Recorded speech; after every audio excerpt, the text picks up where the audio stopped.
afternoon, everybody. I'm Chris Lewis. I've been working as a telecoms analyst for the past, God forbid, 30 odd years. And more recently started my own business. I also do a lot of work around disability and technology. And obviously, as a blind person, I've been using a lot of voice in and voice out over the years. So I have pretty strong views about that and about the future of the telecom industry. So, I'm Bubley. My company is called Disruptive Analysis, or Disruptive Dean on Twitter. I've also been a telecoms analyst, and also more recently a futurist, more generally. And a lot of the work that I've done over the last 10 to 12 years has been advising the telecoms industry on how to evolve voice beyond the phone call. Because if you speak to most people in the telecoms industry, they think that voice and telephony are one and the same thing. It's becoming rapidly apparent that they're not, which is why Noel has mentioned the word telco so far today. and it's dead. Yeah. I'm Dean Elwood. I'm CEO of my current company is called Unity. My last couple of companies have been involved with integrating voice applications into mobile networks.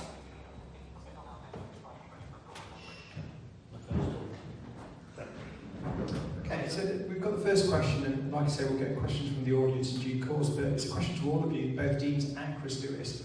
And this is, does VoiceFirst actually make sense? What do you understand it to mean? And what is under or overestimated? So again, start with Chris if we could. Let me stop this voice talking from my point perhaps. Yes. Well, in fact, by the way, today's World Sight Day. Did you know that? World Sight Day. And of course, from a point of view of how I get access to all the technology and all the content, then of course, voice is first. But voice is first for me, if you like, on the input mode, in terms of actually making sure that all the content I consume comes through my ears. My kids say I can't read anymore. I say I read, but I actually read through my ears. So I think that VoiceFirst has a very different implication for myself. I think in the broader digital world in which we operate now, then no, voice isn't first. Voice is often a secondary issue, and actually the way in which you look at different consumption segments within the market, people consume things. The vast majority of people in this room consume things through their eyes first, and that and sight is actually first. And I think what we tend to confuse in the industry is where because we've always channeled people through different technologies, is we tend to think about the technology and we think about voice as a technology, whereas actually voice is one of the channels for communication. And when I did my original degree in computational linguistics many moons ago, we talked about the different elements of communication, and there's even one called the phatic element, which is when your kids just sort of grunt at you down the phone, but they're all right because they've just grunted at you. So it actually contains quite a lot of content, and then of course that goes all the way through to much richer content. But actually what's happened with technology over the years is that we've gone away from, if you think of the evolution of human communication, that we've gone from grunting to using signs in terms of drawing things, to actually using text, to using computers and interpreting that. And actually what's happened now is all of the options for communication are open to us. So I would argue that no, voice isn't first. Voice is extremely important, and probably more so for me, as I say, as an input mechanism, let alone an output mechanism. But it's one of the means of communication. It's one of the means that we as individuals have. And of course, in an increasingly IoT-based world, then many things will be communicating where voice is perhaps an add-on at the end to link it to the human world, whereas actually a lot of things will run autonomously in the background. So same question to Dean Bubley. What's your opinion?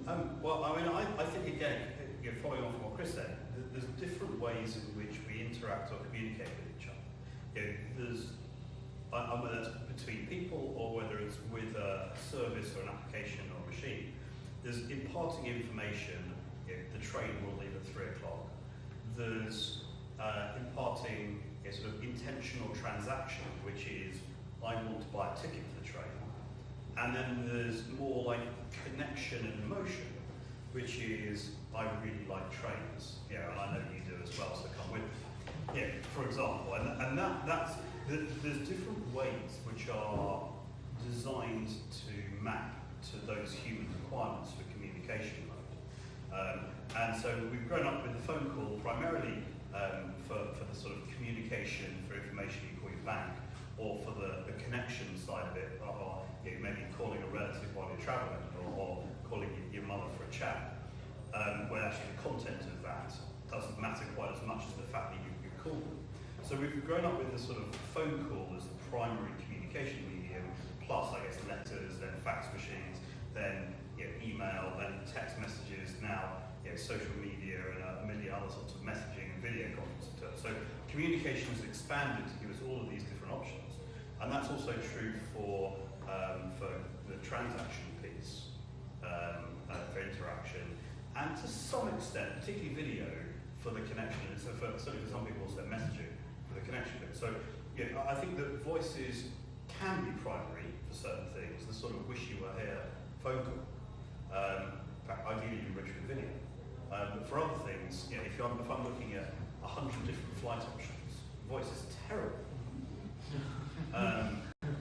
Because voice and lists is not a good combination. So I think that it really depends on what you're trying to do. So actually, I would follow on from that and say for me, VoiceFirst is a design philosophy or approach for organisations that are creating products and services. It's a design consideration around the interface with your user. So from a technology perspective, and lots of people will remember the expression mobile first.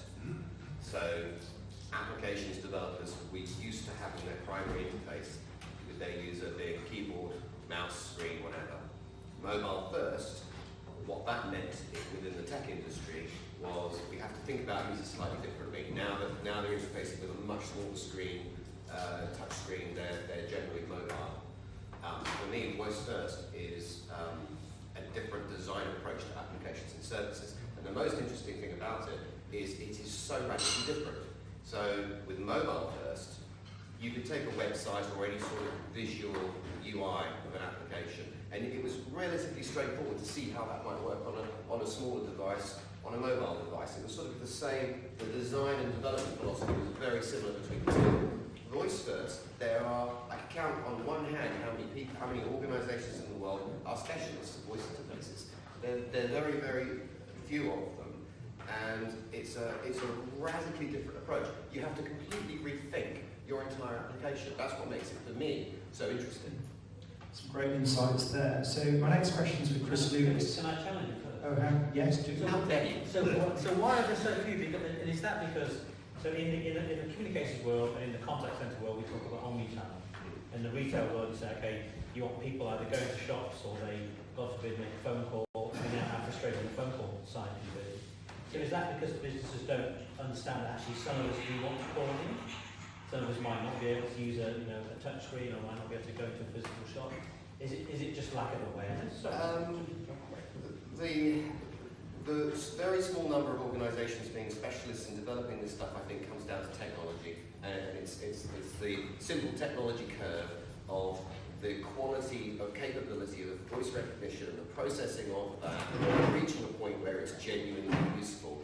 Voice recognition has been around for a long time, in my opinion, at a genuinely useful stage. I remember using Drag and Dictate in 1993. There's a lot over here, you used it too. And it was actually pretty good. I got about 95% accuracy on my voice. It was perfectly usable. I think turning that into what most people now would think of a voice interface, there's a lot more intelligence behind them. It's not keyword recognition anymore. It's a conversation with something. And I think this is very new in terms of technology.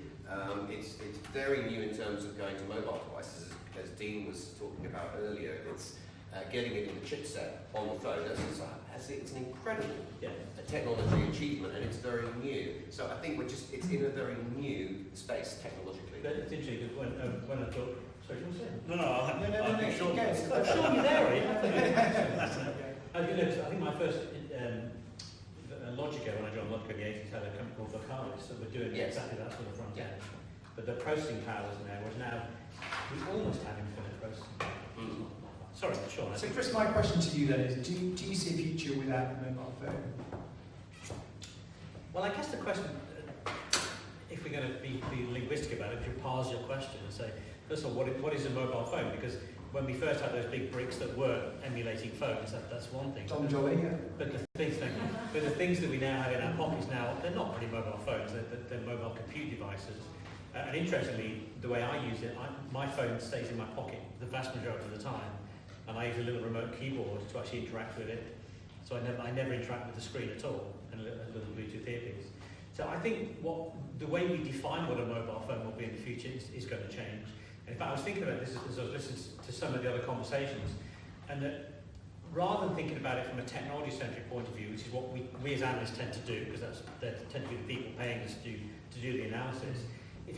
When I was doing the work on disability and looking at how different disabilities use technology, I ended up with this idea of three concentric circles of the individual and the way that we use technology, and we might use technology to complement, supplement, or replace a sense or an action.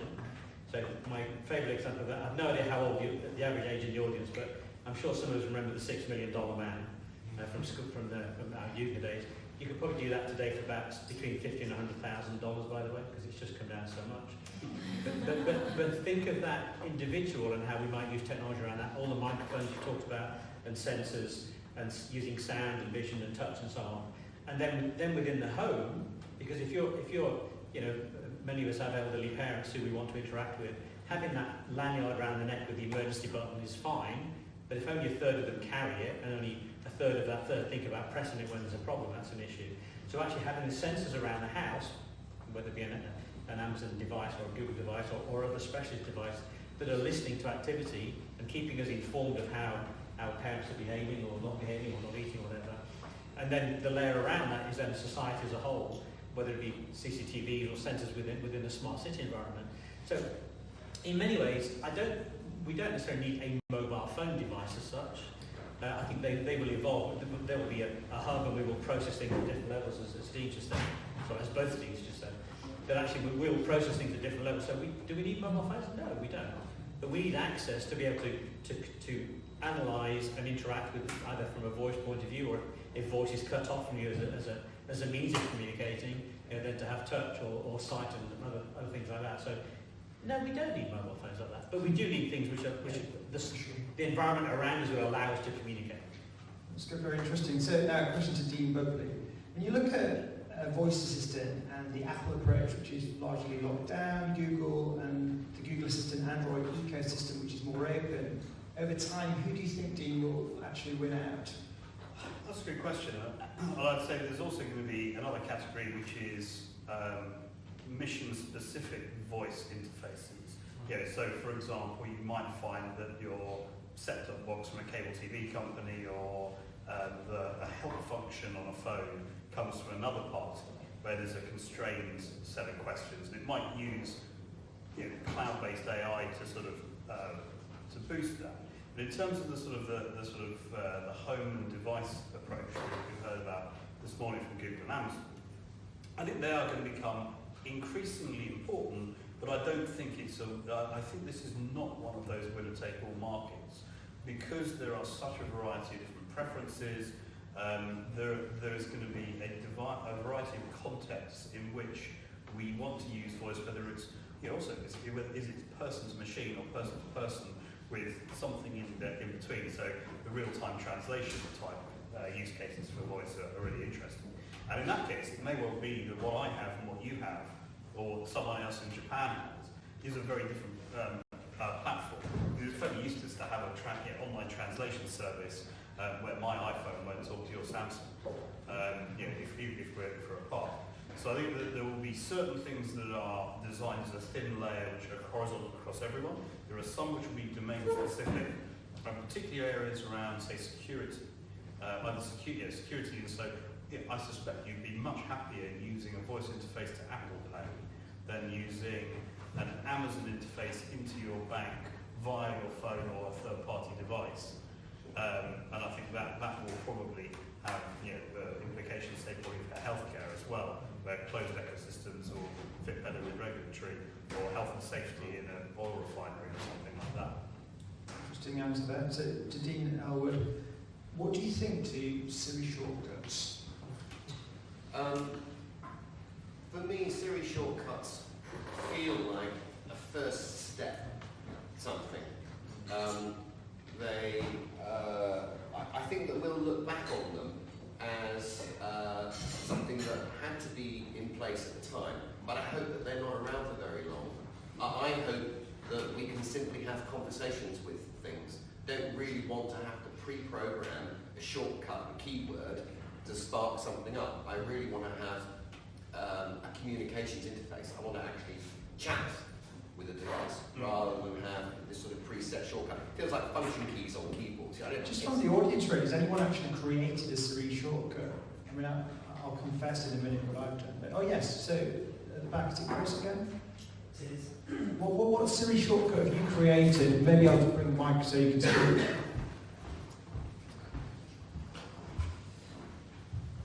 I work for, as I said, Thomas Pocklington Trust.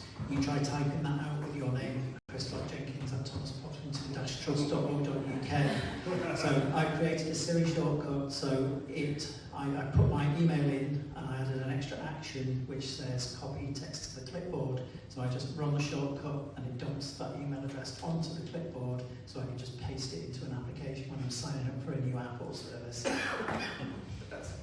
That's a physical entry-based Siri shortcut rather than a voice one. And just my confession is It's voice later. my confession, I got a Siri shortcut where it goes, hey Siri, I'm on my way, and it texts my wife, do you need any food from Sainsbury's? But it's doing it. It actually is. A good spot that. Okay. I'm not going to do interruption. I don't know. There's a podcast. Each time I touch technology, sort of burns. Let's go on to the next question. Unless there's any other questions around Siri shortcuts, should we just circle past that? Okay, let's get to Chris Lewis. Which voice assistants or virtual assistants will win the battle over time? Do you see the Alexa winning Google Assistant, Cortana or Siri? Furthermore, which assistant will be friends and which ones will be foes? Well, you know, there's I don't know if people follow a guy called Richard Windsor, who very free mobile, writes a lot around the ecosystem and how the web scale guys are, their motivation and what they try and control within ecosystems. And technically, from what I understand, the Google one is better, but actually the way, if the best technical solution always won, then we'd all be using token ring over ATM, which would be, so that's a very, very telecom joke there. Dean got it. Both things. Thank you. So I think the question is not really necessarily battle in that sense, but the motivation for the organisations, what their motivation is. So you look at Amazon and what they're trying to do. Are they, you know, the fact they're giving you Prime for whatever is it 60 quid a year? Obviously, it doesn't come off my bill, but you know they want to get you into their ecosystem so you're buying more and more stuff. They want to generate that side. You know, Google and its advertising model, and I'm sure we've heard much about this morning. Apple is just the biggest company in the world, so their motivation is slightly different. I think from a user point of view, it takes us back to the previous question actually, which is that the one that makes it simplest for us to work with. You know, I was doing a speech for Philips Lighting a few months ago, and at the end of the day there was a prize draw and I won a Philips Hue lighting kit, which I took home, and my wife said, "Oh Christ, not more crap kit." But actually, having linked it into the system, it's actually solved my wife's lighting problem in the sitting room, because you can control it by voice, it's linked to the Alexa, she loves it. So I think things that are simple that solve, that make your life easier, that solve solutions. Exactly, and in fact I have a Nest thermostat which I connected, which is also now Amazon controlled. Unfortunately it wasn't when it got installed, and there was no one else in the house but me, so I couldn't seem to use the actual control, and the house was set to 35 degrees. And it got hotter and hotter and hotter, and I had no means of controlling it. So where point solutions work, where they address an issue, certainly at the home, and of course within the business you heard this morning about, you know, set up conference calls, which must be one of the biggest banes of everybody's lives, as to how do you set up a conference call and get people linked in.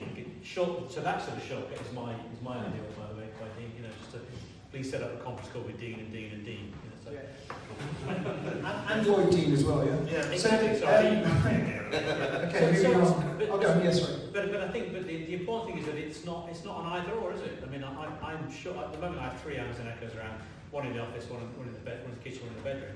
I'm sure I'm with a Google device, and of course I've got Siri already anyway. Yeah. And I've got Cortana on my laptop, so it's not an all or nothing battleground. It's a combination of the two, and you know the fact is that if you completely buy into one ecosystem, if you're all Apple, then of course Siri is going to be your answer. Yeah. You know, if you like most of us, we like to be a little bit, well, Dean especially likes to be contrarian. You know, then we want to actually have a mixture of things. So we want to test things. Yeah. You know, so my favourite app on the Alexa is just getting it to play Spotify. Question to Dean Bubley now. Can operators become voice comms platform as a service providers, or they lost the market to Twilio and others? I mean, that comes back to this question about, can a telecom company that has historically believed itself at the centre of the voice universe retain relevance in the future of communications more broadly? Whether that's the sort of voice activation and assistant market we're talking about now, or whether it's putting voice into websites or voice into apps. So you might have a hotel booking app which has got a speak to a concierge button, which doesn't necessarily make a separate phone call, but it's basically a live agent, or it could be a chatbot, or a combination of the two. And I would say for the most part, the telecoms industry has been far too slow.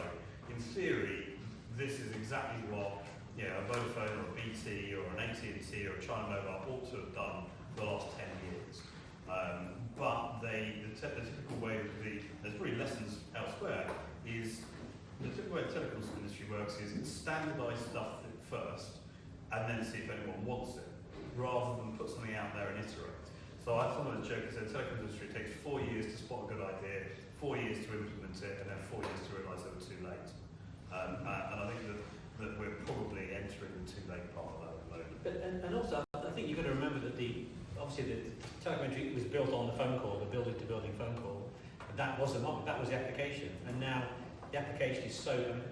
One interesting thing I always look at is how many different conferencing apps people have on their phones. I think I've got 20 on my phone now for different clients who want to communicate in different ways.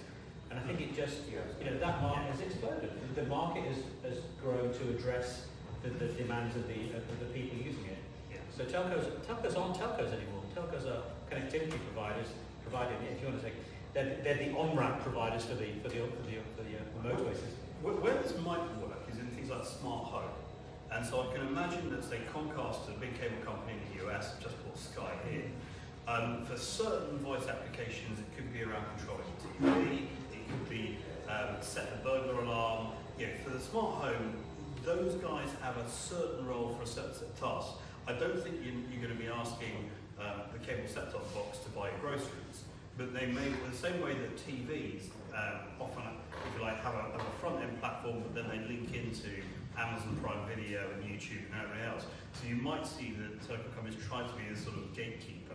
They're particularly scared by Facebook, Amazon, Apple, Google, Baidu, Tencent. So you might see them try to do that either in the home, possibly on the phone. I think I lost that. Did anyone see the Google's new caller screening feature in Pixel 2 yesterday was announced? Yeah. For those that didn't, brilliant. And it's done on the edge. It's actually done on Android. So it's a feature that really should have been in network and isn't. It's in the new Google Pixel 2 phone where when an incoming call comes in, you can get the Google AI system on the phone to interact with the caller and say, who are you, what do you want?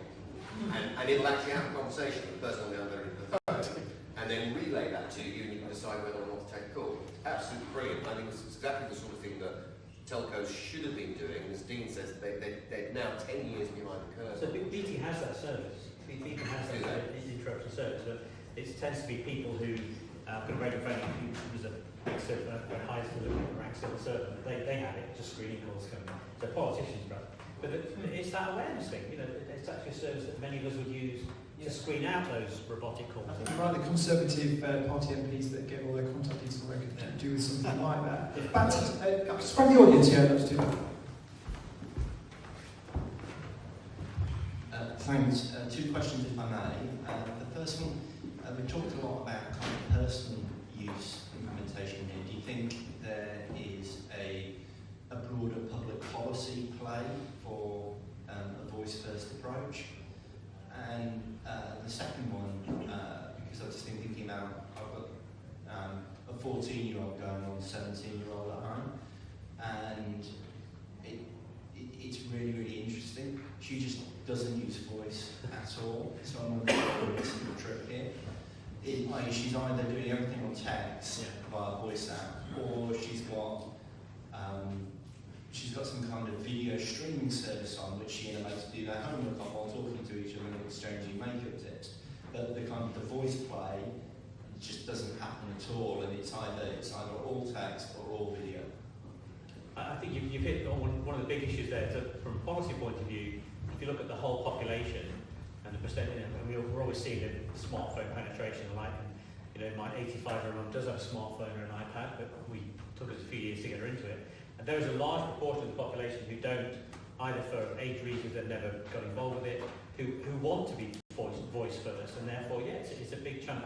There's a digital inclusion project being run at the moment by the Systems Advice Bureau near where I live in Hampstead, Fulham, which is trying to get that next level of people who've never even played with a smartphone or device to try and use it, because of course, from a local council or a government point of view, you want people to be able to interact digitally. So policies, absolutely, we're trying to move the needle towards having everyone included, but that may mean we need to have voice open as a channel for that. Now, from a cost point of view, councils and the government would like us to do as much autonomous, interactively provide digital systems as possible without using voice and incurring that expensive cost of manned contact centres. And in fact, of course, part of the answer for the teenage market is that they should perhaps be forced to use voice for at least 1 hour a day when they're doing their homework. Actually, on the VoiceFirst point, I think it depends on language and culture. So that may be the case for Western Europe, as you described. But for example, in the Asian market, where the messaging king is WeChat, and they don't send text messages, they exchange audio messages. I think it's partly because typing in many Asian languages on mobile phones is really hard. Writing Chinese is probably really difficult.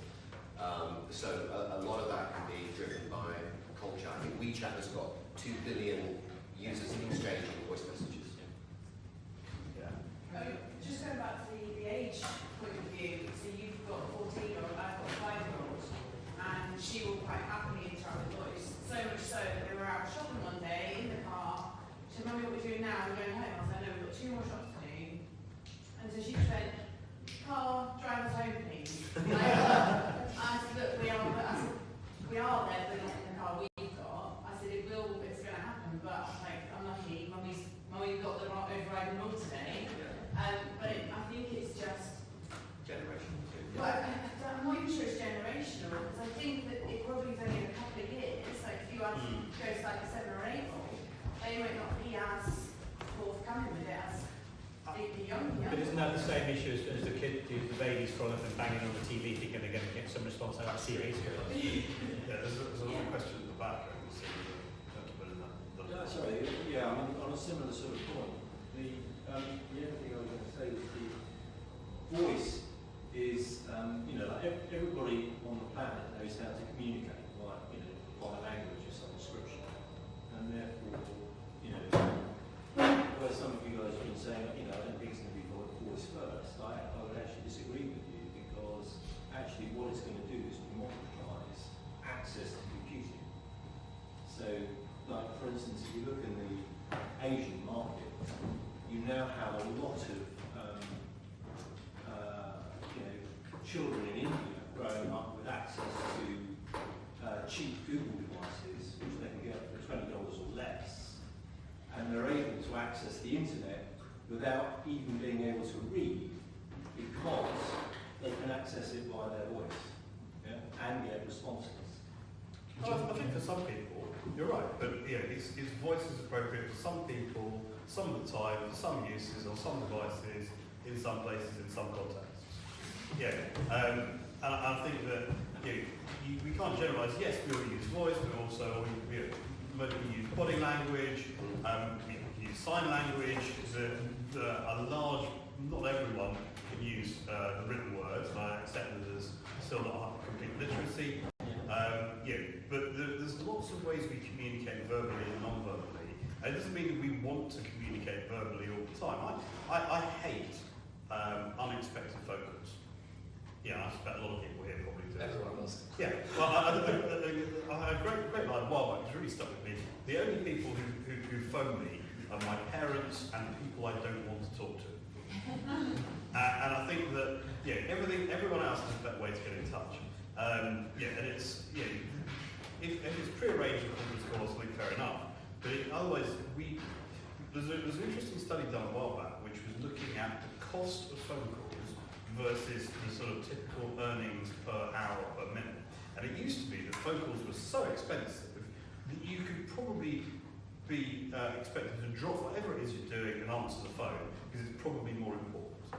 Now it's completely flipped the other way, and the more voice gets automated, the more it ends up being a low value first interaction, particularly if it was unrequested by someone, compared to the million other things they're doing at the same time. I think James is going to ask a question. There's partly a question, partly a point about the kind of adoption rate, or like whether it'll be VoiceFirst. I think that to Dean's point, like yes, depending on the time, depending on the context, depending on the language, depending on whatever. I think if you purely take age, which is the point the gentleman that was making around age, I think that there's kind of a reverse bell curve that kind of happens. So the very young and the very old, VoiceFirst is actually really good for them because you either at the very young can't write, can't text, can't swipe, and at the very old you're likely to have either some kind of a disability issue or kind of issue where it's actually not very helpful. And in the middle is that kind of that big kind of drop in the U through middle age, where actually a lot of us don't want to talk out loud because the thing that we're talking to has got some kind of sensitive data in it that we don't want the person next to us overhearing, either in the coffee shop or in the office, or just don't want to annoy the person on the train who's talking in the quiet carriage, whatever it might be. That's where that kind of drop off is going to be. I think if you think about the enterprise, for example, whilst actually having voice and whilst having intelligent assistants that can talk to one another, and multiple systems that can talk to one another, in some cases conversationally, not just in code, that does actually make sense a lot of the time. But us as humans talking to those voices and having them talk back to us, unless you're a solo entrepreneur, where you have no one else around you, which is very unlikely, seeing that 40% of the network and co-working space is probably not going to be out loud most of the time. And I think that's where the context is. Yeah, exactly. but I think that you raised an interesting point, which is that, and I mentioned about how many conference apps and voice apps are now on my phone. We've actually seen from having the one voice system that built off the SDN or POTS to now this absolutely fragmented system. And of course, the idea was we'd actually unify communications and have a collaboration system that would allow us to start. If you start with a text message, then you progress to an email, then to voice, or whatever channel you prefer to use. And I think that's it. We tend, as technologists, we tend to forget that we think, oh, everyone uses email, or emails are old-fashioned, or voices are old-fashioned. But actually, it's down to your personal preferences. For what the function you're trying to achieve, and the means open to you. And you want to get someone's attention sending direct mail, right? Well, it also comes down to knowing the person you're dealing with. So I've got a fair idea of either Dean or Chris what the best channels to get them on, whether that's SMS, whether it's on Skype, whether it's on LinkedIn or a Twitter direct message. But it's we end up learning where your clients or your partners want to be met for conversations. It's the same as in real life. You'll probably know which of your friends or family members you'll meet at home, their home, in the office, in the pub, at a cafe, and it comes down to a negotiation. And if it's a client and salesperson relationship, then the client wins, and possibly parent-child is negotiating. Yeah, but it's essentially a sort of a negotiation process, and it's the same online or communications channels as it is in the real world. But the beauty of where we are with technology, to talk about continued processing and the power of the cloud. I'm enjoying the questions from the audience. They're almost better than these pre-scripted ones, but we'll do a few more. You said Sean was in control. No, but just one of the points if I may, which is that, of course, in the past we would channel down certain solutions because that was the what was offered to us by a monopoly or what technology allowed. And to Dean's point earlier, actually we've now got so much processing power in that mobile device, in the room around us, in the cloud around us, that for the first time ever, it's sort of democratised it. It says, right, if you want to use that channel, fine, use that. If you want to keep moving. So I think, and that's true for personal and for business. I think the differences between the consumer market and the business market are dramatically converging, even in the last 5 years. Bringing Dean Elwood back in, what is going on with the Internet of Things, and how can VoiceFirst fit into this? I'm not really clued up on what's going on with the internet. I still don't have my toaster. I still haven't got a fridge that I can talk to, so I don't know. But I can talk about voice. And actually, I think Chris answered this brilliantly. It's something I hadn't thought about with the Nest thermostat example. And I think that's a brilliant example. And I think even aside from eyesight issues, I think that ability to have conversational interface with an application is brilliant. For me, I get the 14-year-old who perhaps prefers not to use voice, and I also understand that they really want to be overheard, etc. But I don't know, from a personal point of view, I'm a huge fan of being able to have conversations with things. For me, voice, it should be voice first. That's what I want. I don't want to have to use a keyboard or another entry device. As a general guide, all of us tend to shout at inanimate objects anyway if they don't work. So Is the challenge with you mentioned having devices in house like Nest and the Neural Alexa and your Google Home and your coffee machine, whatever. The problem is when I've just recently referred my house, I've got loads of funny bits like that. So getting like internet connected air vents and it's fabulous, but the reality is they don't really talk to each other because they all run on their own proprietary systems half the time.